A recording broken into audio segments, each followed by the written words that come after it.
I'm talking about, I need it to be infinitesimally small, right? I need it to be really, really small.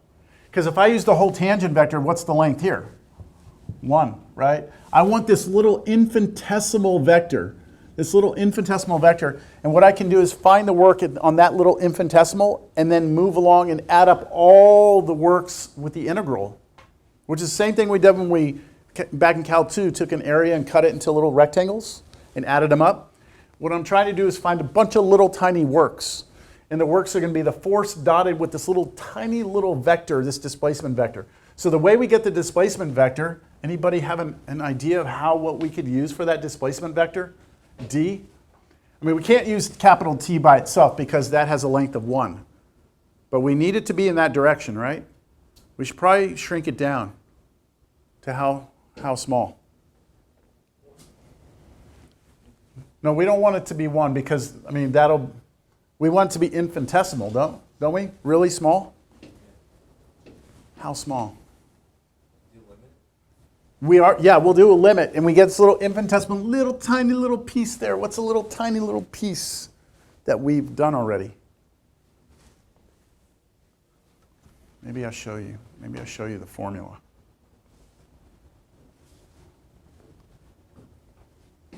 Can you tell by the formula what I've scaled the capital T by? Force dotted with, this is my displacement vector, right? Which is just the unit tangent vector, and then the little arc length. I'm going to take that little infinitesimal arc length. That's a number, right? It's how long that is. And I'm going to scale. This right here is a number. And when you multiply a number times a vector, you get a vector in the same direction, right?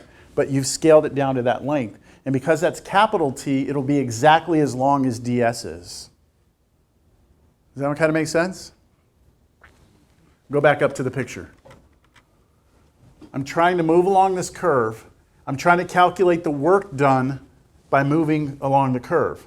So I need to find the work at every little infinitesimal path through this, right?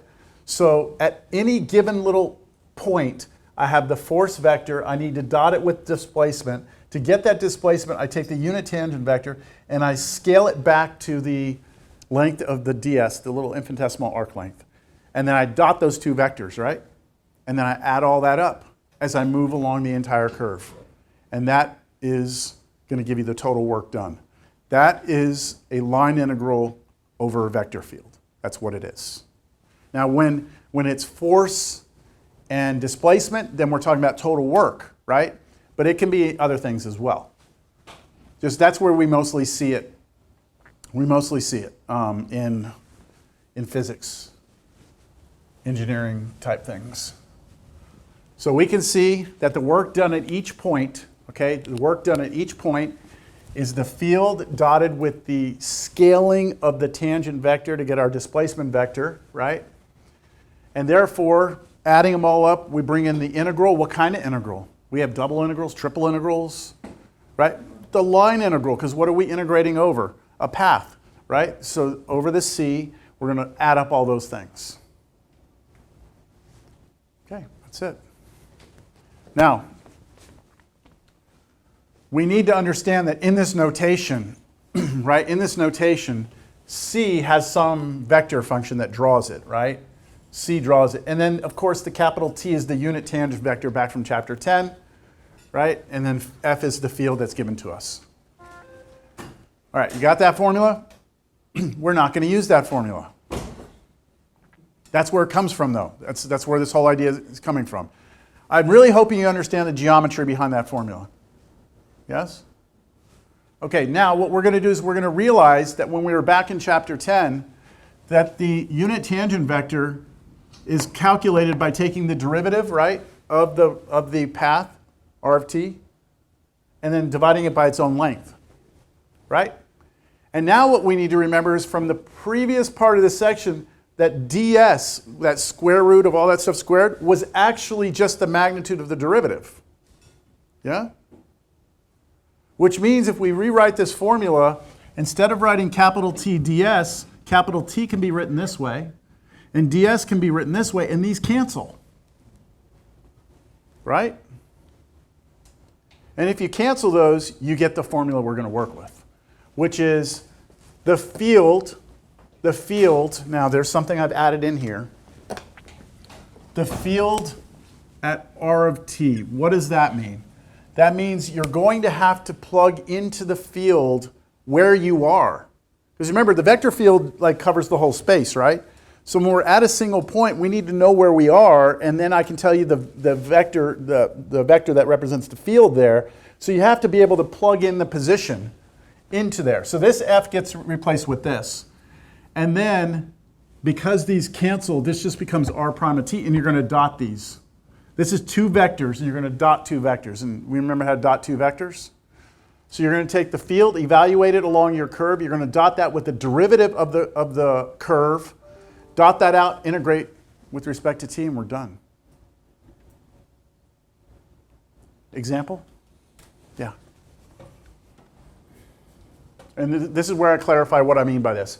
The field at r of t means you're just going to be taking the field and evaluating at the x, y, and z component functions for the position you're at. This is the same thing. This is me just writing it again. Okay, let's do this example. How are we doing?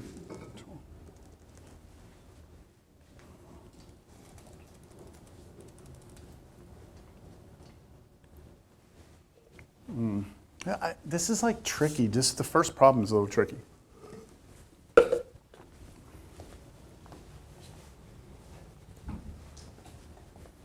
So I just gave you a formula. I'll write it off screen here. I just gave you a formula. Right? That if you have some curve, right, C, and you're moving through some vector field, whatever that field is, right, F, and that curve C can be written with this with this vector function, that the work done, or the line integral over the vector field, is the integral from A to B of the field evaluated at R of t, dotted with the derivative of the R of t, the position. That's the formula, right? The A and the B are the limits that draw your curve.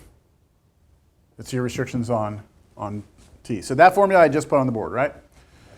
Well, okay, find the work done by the gradient vector field f of xy equals x plus y squared on the path traversed on the top quarter of the unit circle in the counterclockwise direction. All right, let's try and understand what the curve is first. Okay, let's get the curve first.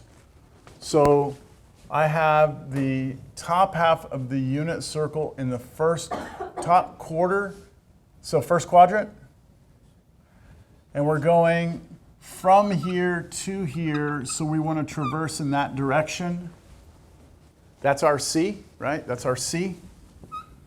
Now I need to draw C with a vector function. So I'm using vector function instead of parametric. It's the same thing, but we're going to prefer vectors from here on out. So how can I draw that? We've done this. It's a unit circle, yeah? Okay, so what, cosine sine? Okay, what's our restriction on t to draw just that first quarter? 0 to pi over 2, right? That should draw me. Okay, so I know the curve, right? I know the curve. Here it is, this curve, I know. I'm going to need to plug that into the field, right? And then I also need the derivative of this. So let me take derivative while we're here. What's the derivative of this? Well, negative sine t cosine t. Nice. Okay, that's not so bad. Now we need the field. What's the field though? Did they give us a field? Did they give us a vector field? They gave us a scalar function, didn't they? That's a scalar function. We need a field. Well, read carefully. Find the work done by the gradient vector field of that scalar function. So this is where you have to go back to a definition we defined in when we were talking about gradients. So yeah, to find, if somebody gives you a scalar function f, the gradient of f creates a vector field. And in this case, it is the partial of f with respect to x, partial of f with respect to y. It's a vector created by the partials. And for this particular problem, what is the partial of f with respect to x?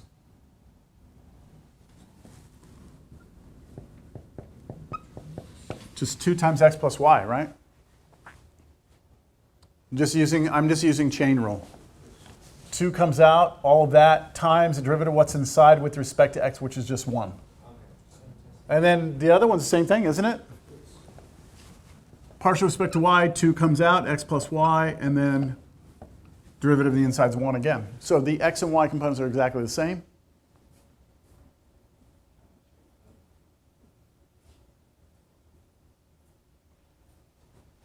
Questions? You got a weird look on your face. Yeah, I figured it out. You got it? Yeah. Okay. So this is a field, isn't it? This is a vector field. The vector field we're dealing with here is this right here. Distribute or no? Leave the 2's out. Distribute. Do you care? Okay, I'll just leave them out then.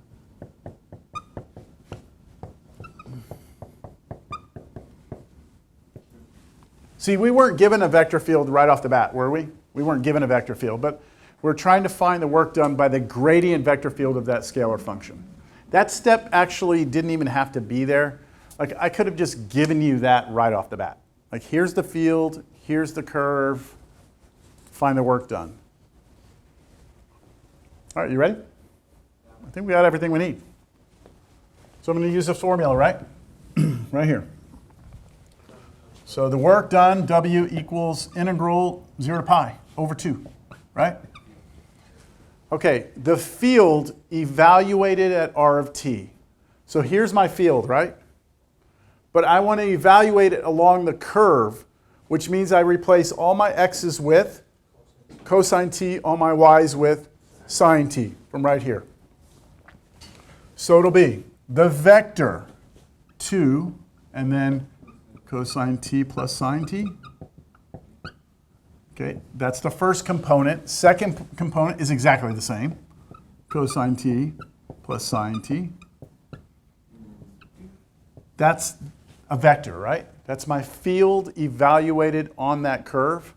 I need to dot that with the derivative, negative sine t cosine t. And when I'm done with that, dt, right? Maybe I should have distributed the 2. I guess it doesn't matter. Remember how to dot? Dot was the best, right? Compared to like cross. So dot, all you did was multiply that and that together, and you multiply this and this together. And is your answer a vector or not? When you take the dot product of 2 vectors, you get scalar. You get a number or a scalar. In this case, it'll be a scalar because we'll have t in there, right? So we should no longer have a vector when we finish doing this. So this will be integral 0 to pi over 2. All right, when we distribute that, let's get this through here. We're going to go negative 2 sine t cosine t. And then I'm going to have negative 2 sine squared t. That was just me taking this negative sine t and hitting both of those with it and then bringing the 2 to both of them. And then I'm going to do cosine t to this here. So it'll be plus 2 cosine squared t plus 2 sine t cosine t. Then all of that dt. Dang it. I wanted them all to go away, but they don't. Just those 2 go away, right? You want to, one of these will stay negative, so you can't, right? But let's do this. Why don't we pull out, I don't know, it really doesn't matter what you pull out. We'll pull out a 2 or a negative 2 from the integral. Doesn't really matter. 2, just 2? Okay, 2 integral 0 to pi over 2. If I pull out a 2, this is going to be minus sine squared t and plus cosine squared t, right? So I'm going to write it backwards. Cosine squared t minus sine squared t. dt.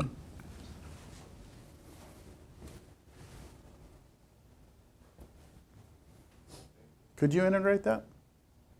Anyone recognize that?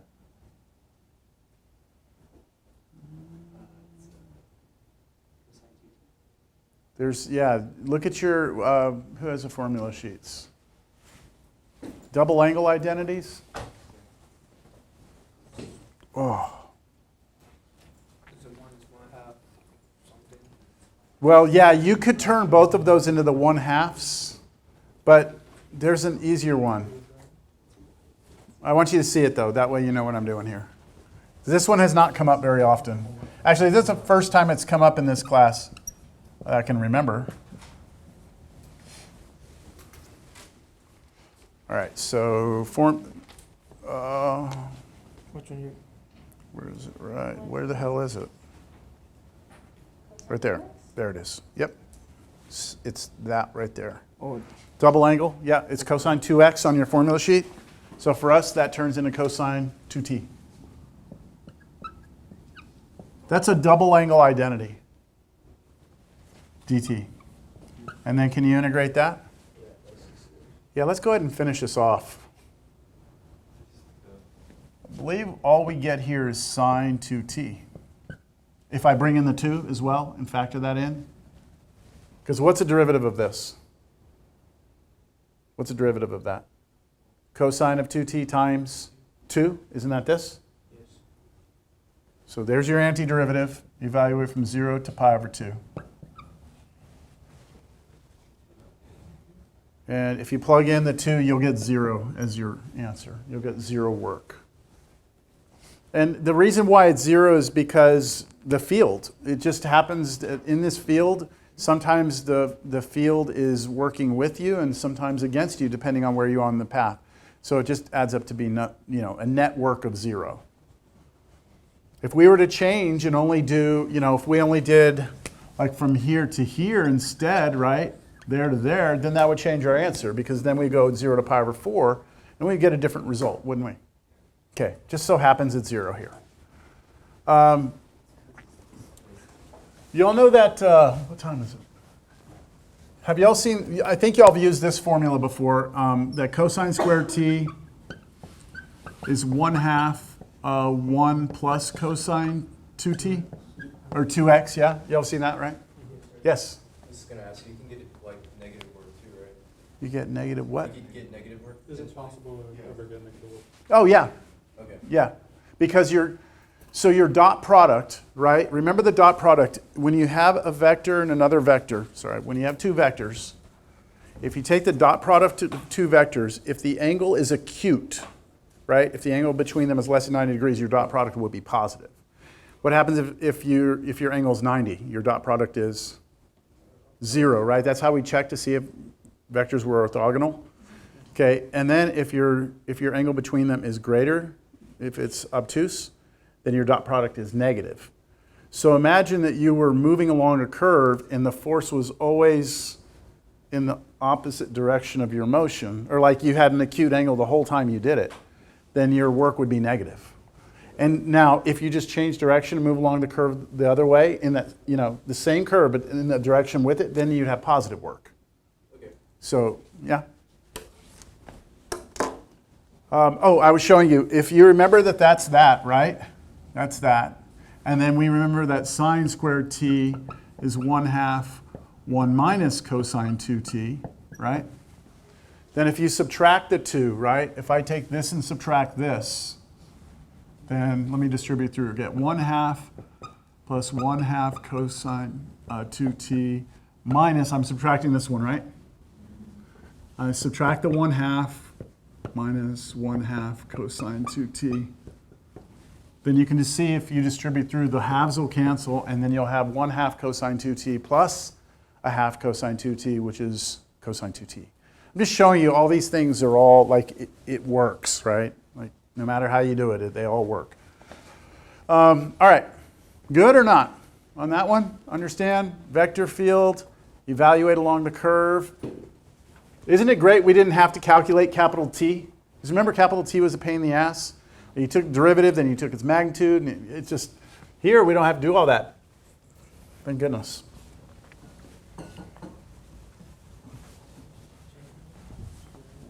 All right, let's see. I think I'm feeling like we're done. I'm feeling like I'm done. Let's see. So here's the actual vector field that we just moved through. And we moved along here. And sorry it's not zoomed in.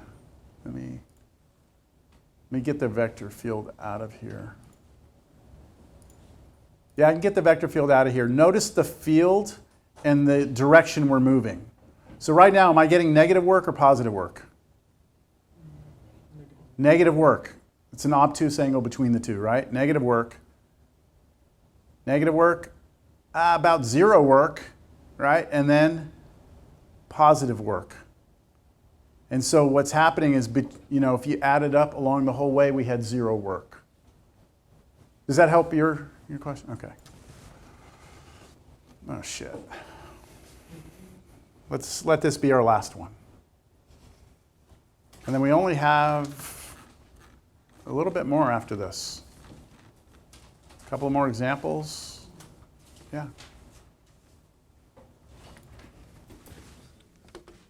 The good news here, the good news here is that we've already been given the field. Oh, this notation, okay, this notation. I failed to point it out when I just kind of breezed through it real quick. This idea right here that we've been doing, right? Here's the notation for it. So it's the line integral along that curve C of the vector field dot. You know how we've had throughout, what have we seen out here is the last thing. In Cal 2 it was just dx, right? And then now that we're in Cal 3, we saw that be dA, right, with respect to area. We've seen it be dV with respect to volume. We've seen it be ds with respect to arc length, right? And now it's going to be d what? dr, but look at what I have over the r. That is intentional. It's dr. That is a vector function. You're integrating the vector field with respect to some vector curve, right? Some vector function curve. So that dr comes from this right here. That right there is the dr. That's the dr. And this is the field. The field dotted with dr. So when you see this notation, find this. That's basically the work. That's work. So we need to find the parabola. We need to find this curve. Parabola, I can draw that. 1 plus x squared goes like this. And it goes from negative 1, 2 to 1, 2.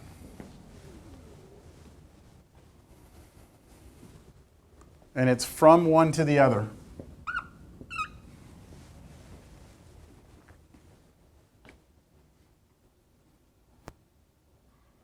Now, could we draw that parabola with parametric? This is the question that you asked. What was your name again? Sorry. What was your name again? Miranda, that's right. I should know that's my niece's name. Okay, Miranda. So I want to draw this curve, right, with parametric. And the parametric really I'm going to do with vector. But if I need to draw this parametrically, see how it's y as a function of x? So you would do x of t is what? T, and then y of t would be 1 plus t squared. There you go. Now we still need to figure out limits on the t's, but that gets you the curve, right? Now we don't want to do this though. We want to do r of t and just write it like this, t 1 plus t squared. So slightly different notation means exactly the same thing, all right? And now we need our restriction on t. Is it obvious? Well, the t is the x-coordinate, right? And where do we want to start? Negative 1 and end at 1. So it should be from negative 1 to 1. And you can check that if you plug in negative 1, you should get negative 1, 2. If you plug in positive 1, you should get positive 1, 2. Yeah? All right, what else are we going to need here? Anything else? The derivative. 1, 2t. 1, 2t. And I think we're ready. Got everything we need, I think. Here it comes. If we want to do this, look, when you write this f, you have to write it as a vector because it is a vector field. So you need that vector notation. This is a dot product. You need that vector on top of the r. Okay, now this is equal to, for us, the integral from -1 to 1. Okay, now what we need is the field evaluated along the curve. The field along the curve. Okay, what is our field? Oh shit, look at that field. That sucks. Okay. All right, well, it is what it is. Just remember, this is our x, right? And this is our y. So our field is a vector. It will be the x, which for us is t, over the square root of t squared plus 1 plus t squared squared. 1 plus t squared squared. All right, it is what it is. That's the field evaluated. So far, that's the first component. And the only difference between that and the y component is y is 1 plus t squared on top, and on the bottom, it's the same. Square root of t squared plus 1 plus t squared squared. Dotted with, and now we're going to dot it with this, right? And to keep it on camera, I'm just going to go over here. dt.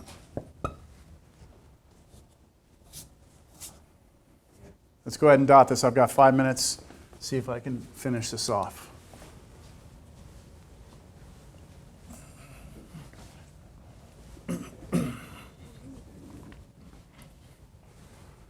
So this equals, all right, integral -1 to 1. All right, when we, oh, that's nice, isn't it? 1 times that. It would be better if it was 0 times that, but 1 times that will work. So t over the square root of t squared plus 1 plus t squared squared. I like saying that, squared squared. Just kind of fun. And then plus, and now this 2t times this one, right? Which I'm just going to pass it through the top. 2t plus 2t cubed. 2t plus 2t cubed, and then all of that's over the same thing, isn't it? Same denominator. Oops.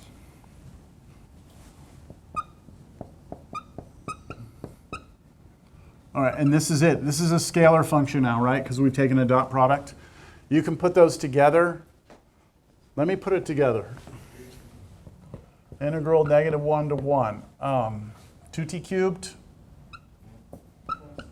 plus 3t over the same denominator, square root of, let me clean that up. This right here is t to the 4th plus 2t squared plus 1, right?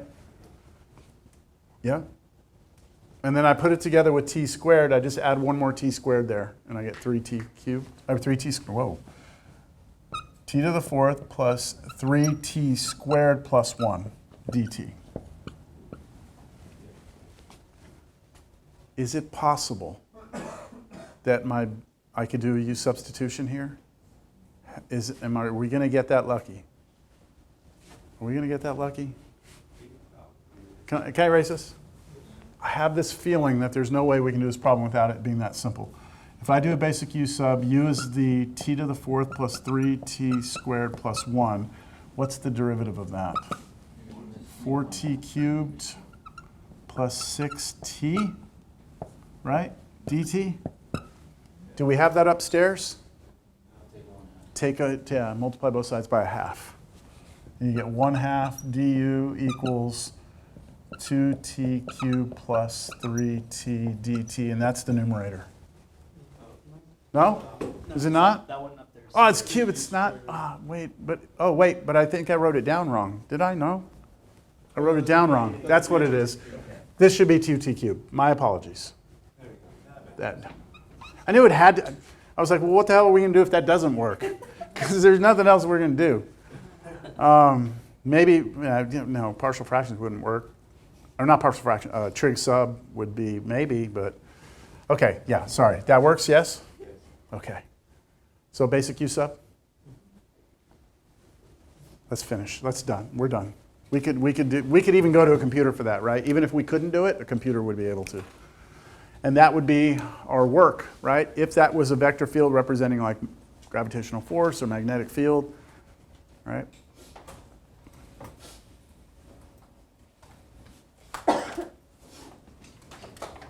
Where do we go from here? Where do you think we go from here? Here our curve was in 2D and our field was 2D. So the next natural thing would be to let our curve be in 3D and let our field be in 3D. And good news is the formula doesn't change. It's the exact same formula. You have the field evaluate along the curve, but now you have 3 components, and then your derivative is just 3 components. You're still doing a dot product. So nothing gets worse. Do you see that? Well, other than one more thing too.